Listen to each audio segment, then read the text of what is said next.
Already വാറിൻ്റെയൊക്കെ news ഉണ്ടായതുകൊണ്ട് തന്നെ market up and ഡൗണിലുള്ളൊരു movement പ്രതീക്ഷിക്കുന്നുണ്ട്. അതുകൊണ്ട് തന്നെ ഈ ഒരു ന്യൂസിൽ എന്ത് ചെയ്യുക, നിങ്ങൾ സേഫായിട്ട് ഓൾറെഡി ട്രേഡ് എടുക്കാൻ ശ്രമിക്കുക. കണ്ടിന്യൂസ് ബൈയും സെല്ലും ഓൾറെഡി ആരും നോക്കരുത്.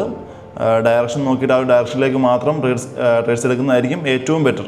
ഓൾറെഡി നമ്മുടെ വ്യൂ ബെയറിഷ് ആണ്. വാറിൻ്റെ ഒരു ന്യൂസ് ഉണ്ടായതുകൊണ്ടാണ് മാർക്കറ്റ് ഒരു അപ്പ് ആൻഡ് ഡൗണിലേക്ക് ഒരു മൂവ്മെൻറ്റ് തരുന്നത്. അതുകൊണ്ട് ആരും അതിൽ മാർക്കറ്റ് ബുള്ളിഷിലേക്ക് മാറി എന്നുള്ളൊരു മൈൻഡ് സെറ്റ് ഓൾറെഡി വേണ്ട.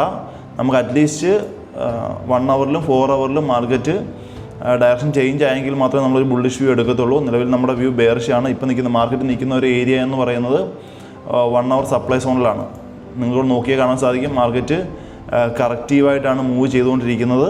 മാർക്കറ്റ് താഴത്തേക്ക് വരുന്നൊരു മൂവ്മെൻറ്റ് അഗ്രസീവ്, മാർക്കറ്റ് താഴത്തേക്ക് വരുന്നൊരു മൂവ്മെൻറ്റ് ഇമ്പൾസീവ് മൂവ്മെൻറ്റ് ആയിരിക്കും. അതുകൊണ്ട് തന്നെ നിങ്ങൾ കെയർഫുള്ളായിട്ടിരിക്കുക. ബൈ സൈഡിലേക്കുള്ള ട്രേഡ്സുകൾ മാക്സിമം ഒഴിവാക്കാൻ ശ്രമിക്കുക. പ്രോപ്പർ കൺഫർമേഷൻസ് മാത്രം എടുത്തതിന് ശേഷം മാത്രം ബിയർ സൈഡിലേക്കുള്ള ട്രേഡ്സ് നോക്കുക.